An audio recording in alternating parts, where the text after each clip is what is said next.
All right, welcome to the now recorded version of today's events.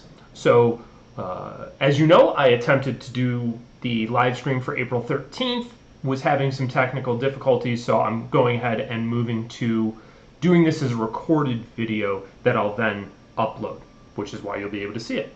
So, our topic for today, turning inside.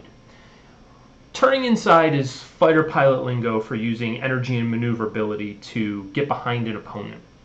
In our context, I want you to think of it as placing yourself in a position where you are able to take actions that are going to shape the environment to your advantage. So once again this week, we're going to look at this in context of the coronavirus, COVID-19 crisis, shelter in place, businesses closing, schools being shut down, this environment that we're in right now that's very destabilized and in some cases disorienting. It's filled with uncertainty, and that has an impact on how we navigate the world.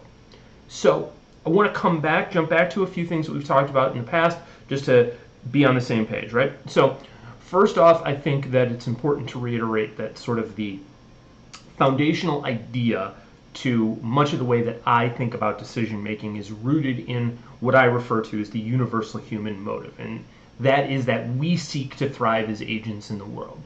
We talked last week about agency a little bit, we talked about thriving, how those things play together. But the important thing to remember is that thriving is an intentional attempt to flourish in our environment and in the pursuit of our self-directed chosen aims. Thriving requires us to be both proactive and reactive in both our strategies and our tactics in the environment. Right? So we have objectives, things that we are setting out to accomplish.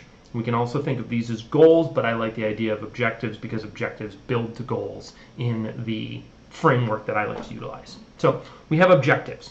We then have strategic ways of going about attaining those objectives, and then we have the actual tactics that we are going to apply. So if we think about the language that Simon Sinek uses in his Start With Why book and TED Talks videos, all the stuff that he has put out there, right? Our why is our objective. It is what we hope to attain or obtain in the environment. How is our strategies. What we do are our tactics, right? And that why, that objective that we are seeking to obtain or attain, is the most important thing for us to focus on. Our strategies should be shifting, our tactics should be tied to the environment. There is no single way to prescribe the appropriate strategy or tactic to use to attain a given objective. Rather, what we want to have is this very flexible but objective-driven mindset that allows us to be either proactive or reactive depending upon the environment, and able to switch between those strategic implementations as appropriate. So, with that in mind, what we want to think about with turning inside is that it's the application of those strategies to shape the environment to our benefit. We can reactively shape the environment. We can proactively shape the environment. So, with that in mind, I want to go ahead and talk a little bit about this today, right? So turning inside, attaining a position of advantage to shape the environment to your advantage, right? We are trying to place ourselves in the best place to shape the environment to our advantage. Our framework for that will come back to the OODA loop. This is the central conceptual scheme that I am going to refer back to time and time again, right? The OODA loop is the culmination of John Boyd's thinking about these ideas of action and gaining positions of advantage, of shaping and being shaped by the environment. And I come back to Boyd's work quite a bit. I find it to be one of the most useful, and while it is both intuitive and incredibly abstract, I think at the same time. There is very much a dialectical process involved in using Boyd that we have to go through to apply his ideas. But I think at its face value, at its most intuitive level, we can see how shaping the environment is something that's occurring in that process of going from observation to decision to action. We see what's happening in the environment, we act upon it, that action creates unfolding interaction with the environment, we begin the process again. That very linear approach to the OODA loop is its most intuitive way of recognizing it. So where do these ideas come out of for Boyd? And a lot of it comes out of his initial practice at Nellis Air Force Base as a fighter pilot, as an instructor at the Air Force Fighter Weapons School. But then Boyd leaves there and he goes to Eglin Air Force Base and he begins taking on this sort of self-directed, self-chosen project of examining energy maneuverability. And Boyd publishes this energy maneuverability study. And he identifies that aircraft maneuverability can be defined as the ability to change direction and or magnitude of the velocity vector. This is very much a physics document. It is about how various physical properties of aircraft, their turn radius, their ability to maintain or bleed energy, their maneuverability, how all of these things interact so that a fighter pilot can bring a weapon system to bear on an enemy. He identifies throughout this document various curves, energy maneuverability curves, of how various US aircraft will interact with and correspond to the energy states of various Soviet bloc aircraft for the most part, right? So this is principally about how American fighters are going to be able to engage with Soviet aircraft. At the time that this study was written, it was classified. The mathematics involved and the development of tactics that emerged from it was considered classified information. The military has since declassified it. Much of this information is now in the public domain through a variety of sources, and you can read Boyd's energy maneuverability study if you want. I have read through it. The graphs and graphics of how the F-4 Phantom compares to the MiG-21 are not really all that interesting if you are not a fighter pilot. But the underlying methodology, the underlying thinking, I think can help generate some thought process about how our mental and physical effort, our energy, can translate into shaping the environment. And I think if we read through this a couple of times, particularly if you are a little bit science-minded and geek out on that stuff a little bit, you can get the idea of how that will play to your advantage, how understanding these ideas, even on a cursory level, can play to your advantage. So what I want to come back to now, having kind of introduced this idea of energy maneuverability and where it comes from, is talking about the OODA loop in specific. Now, as we look at the loop, we want to remember that there are really only two places in which the OODA loop interfaces with the outside world: observation and action. Orientation and decision are wholly internal processes, right? But our observations of unfolding circumstances, outside information, and the unfolding interaction with the environment, that all is where we touch on the real world. And then after we go through the process of orientation and decision, we then act upon the world and create our own set of conditions for how we will move forward. So with that in mind, we also want to consider how internal shaping occurs, right? So our actual shaping of the external world, the environment, happens through action. That is how we shape the world. However, we are both shaping our internal perspective and therefore how we will interact with the world through orientation. There is both that very linear feed-forward process that goes through decision and action and its various simulation loops. And there is also implicit guidance and control, which shapes our internal focus on observation. It focuses how we interact with the information that's coming in. It also produces implicit actions in the environment. The way I like to describe it is that jumping back from a long cylindrical object on the ground in the woods, jumping back before your brain has the conscious time to recognize snake versus stick, is a very concrete example of implicit guidance and control. You have these deeply rooted genetic heritage recognitions that say this is something that we need to be wary of, and your limbic brain causes a response long before your conscious neocortical brain has a chance to process that information. So that is a way in which your internal state shapes your external action in the environment. And that's something it takes some time to think about. It's not something that just happens to understand. You have to sit down and you have to think about these various things. And I think sitting down and thinking about them is worth your time when what you want to focus on is understanding how you can both proactively and reactively shape the environment and be shaped by the environment. So, with that touchstone of the OODA loop in mind, what do we do today? What do we do right now in this time of destabilization, this time of uncertainty, right? Our current time frame is a great one to practice shaping our environment with both these proactive and reactive strategies, right? The COVID-19 crisis that we're dealing with, right?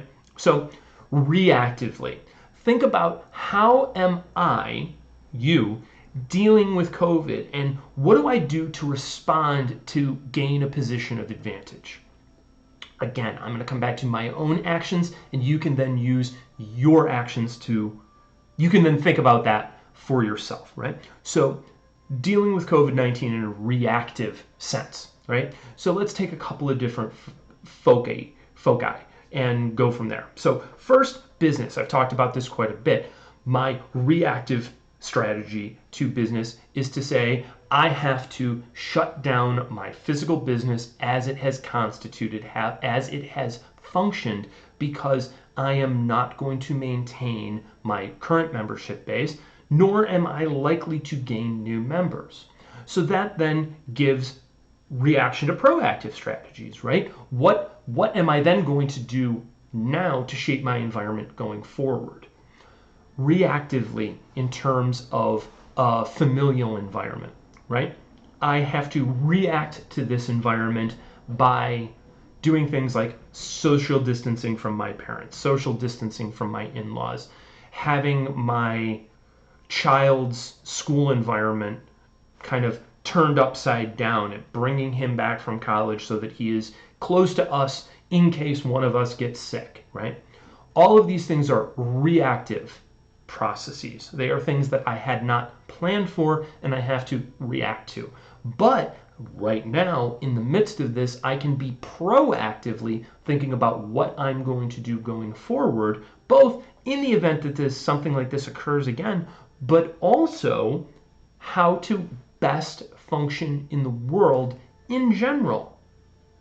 So let's think about proactive strategies. What are you doing right now that is different than your norm, and what do you want to keep? What is your new normal going to be? What have you set out to do during this time of social distancing? Some folks are just sitting on the couch and watching TV. That's okay, right? Sometimes we need to just shut down, decompress, detach from the emotional engagement that we find ourselves in, right? The environment's destabilizing. The reaction is, I'm going to sit down on the couch and watch Netflix all day. Okay, that may work for you for a period of time. However, you also have been given an opportunity to implement new strategies in your life, to be proactive in shaping your life, right? Probably, I'm going out on a limb here, when we emerge from this current period of social distancing, very few people are going to think, I really wish I watched more Netflix. a lot of people, I think, will look back on this time and go, man, I wish I'd read more books. I wish I'd downloaded Duolingo to my phone and brushed up on my Spanish or learned German or decided to study another language. They may think, boy, I wish I'd taken the opportunity to get out and walk more, or to begin a practice of meditation, to tinker with my diet, to work on my body weight exercise. There's all kinds of things that people will look back on this time and wish that they had done. We're in it now. Rather than simply reacting, we can be proactive and think about, what do we want to implement? What has suddenly fallen off of our plates that maybe we don't need to bring back? That's going to vary from person to person. But you need to think about that. What do I want to get rid of? What do I want to keep from this time? What has mattered to me in this time of distress and disorientation? What has brought me comfort? What has brought me joy? And what do I want to keep out of that? Maybe that is streamlining the way you do certain things in your life. Maybe that's not taking on additional social commitments that aren't really necessary. Maybe you're able to now be more comfortable saying no to certain things that you would have just done out of a sense of obligation, a fear of upsetting someone by saying no. And again, that's going to vary from person to person, but you can think about those things. You can consider those things. So for me personally, again, I'm going to use myself as an example so that you can use my examples to think about what works for you. Proactively, I'm restructuring and reshaping my business. I'm building out more tools to do remote coaching for people, both in the fitness and wellness space, as well as in sort of the broader personal and professional development space. Those options exist. I've done a little bit of it in the past. I'm going to focus on doing much more of it. Another way I'm reshaping my business is that I'm focusing less on mass client base and more on truly driven individuals who want to excel and are willing to put the time, energy, resources, and focus to do that. I do my best as a coach when I am working with people who have an intrinsic drive. One of the things that I found through the process of writing the commercial gym space for No Filter Fitness was that the best conversations, the best results that I saw were with my clients and athletes who were very entrepreneurial, people who were driven to build and shape their own environment. And those interactions are ones that I really, really found uplifting for myself, not just in what I was able to provide to a client, but for that reciprocal relationship. So knowing that, having played with that in the past and seen how I did really, really well working with folks who were interested in the fire service warrior concept because they were driven to a higher level, seeing how I've excelled and enjoyed working with folks in the entrepreneurial space to focus on their personal and professional development. Those are the people I should be working with, and I'm proactively going to be looking to build that part of my business model. What about family? Well, I think in general I have a pretty healthy relationship with what I commit to and do not commit to with my family, with friends, things like that. However, one thing that I am proactively engaged in is getting into a weekly Dungeons and Dragons game.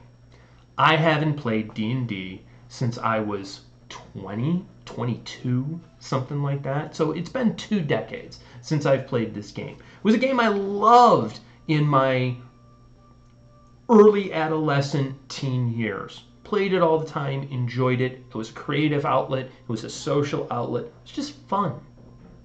I'm proactively bringing that back into my life right now. Is it something I'll keep? I don't know. I will see how it unfolds in my life and whether or not it brings me a creative, exciting place or not. all of these things, setting aside particular times throughout my day to focus on reading, on studying, all of these things are things that I'm proactively choosing to do right now. I'm taking a Coursera course. I'm refocusing on studying for the CSCS exam, things like that. I'm actively setting aside that time rather than just kind of spinning my wheels. Those are all things that I'm doing, and they can be examples that you can use to consider what you want to keep going forward. So, with that said, we're going to think about moving forward, right? So, next week on April 20th, on Monday, I want to switch to an 8 p.m. time slot for the live streams. And that's a little experimentation that I want to do to see if we're able to get more individuals on live to participate and to throw questions or ideas into the comment box, things like that. I think it's important to try different things. We're 3 or 4 weeks now into the live streams. I've been enjoying them. I think they're a useful way for me to communicate with everybody and get some ideas out there that are rooting around in my head. But a 10 a.m. Monday time slot may not be a great one for folks. So we'll start by trying an 8 p.m. Monday time slot going forward. We'll probably do that for 3 or 4 weeks and see what the engagement is. We'll iterate through. There's no one right way to do things. We have to find what works best. So that's next week.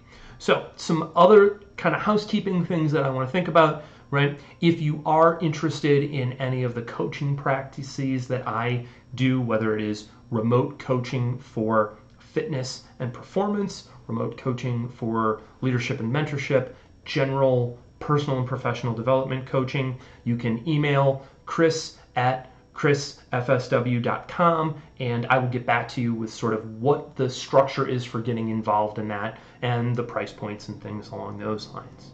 I also want to take a few minutes here and thank the patrons who are involved.